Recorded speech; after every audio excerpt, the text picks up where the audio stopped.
Hello mga mare! Welcome to my mini vlog!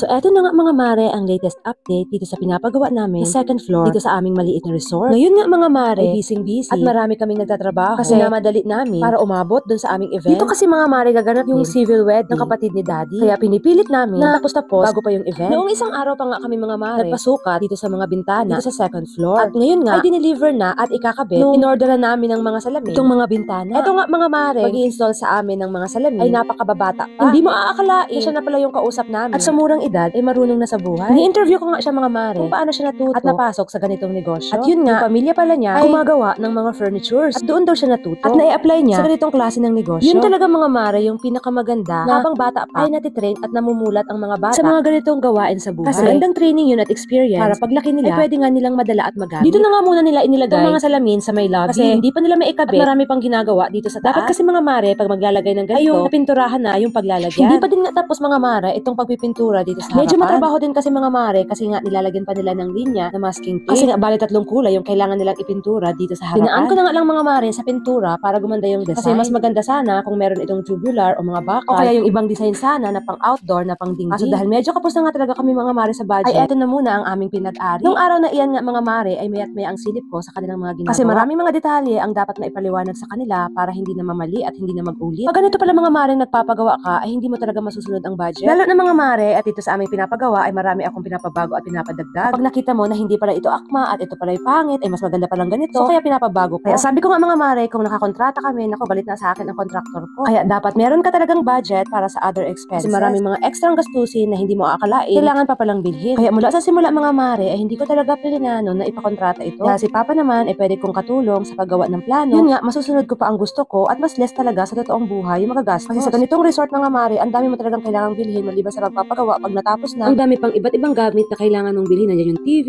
aircon, kama, gamit sa kusina at marami pang iba. Ngayon din nga mga mare, yung electrician ay magkakabit na ng ilang ilaw na pwede niyang ikabit. Noong una nga mga mare, ang plano ay hindi ako bibili ng ilaw sa online kasi madali talaga ang buhay kapag sa online. Pero dahil nga kulang sa budget ay no choice kami at dito na muna talaga kami ulit bumili sa online kasi ang gaganda tapos mura pa. Patwiran ko nga, saka ako na poproblemahin at papalitan na lang pag nasira. Excited na rin nga ako mga mare dito sa gagawin na parang mini bar dito sa may balcony. Ito nga mga mare, sa original na plano ay wala naman talagang ganito pero dahil sa gusto ko ma-maximize yung lugar at dapat dito sa kusina ay meron din parang table at dahil maliit ang space ay naisipan ko na maglagay na lang ng minibar. At ang kinagandahan pa kapag minibar mga mare, matatanaw nila yung ganap dun sa baba at mafe-feel mula dito sa itaas yung ganda ng vibe dun sa ibaba. Ito ngang bar na ito mga mare ay pina-repair ko pa kasi nga yung una kong sinabi na ginawa ni ate ay parang nakaharang dito sa daan lalo na kung may nakaupo. Kaya ang sabi ko ay gawa ng paraan na mas ilabas-labas na lamang yung table para hindi maapike yung mga dadaan dito papuntang kusina. Pag ganito talaga mga mare na may kaunting diferensya o mas may ikagaganda pa ay talagang pinapabago ko lalo na kung kaya pang gawa ng paraan. Ayoko kasi mga mare na bandang huli ay aming pagsisihan. So yun lang muna mga mare, paki-like and share naman ng video. Bye!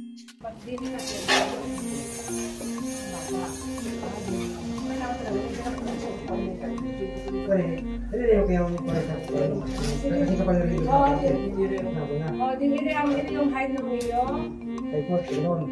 Pag dinada dagal ka. Yung kapitan.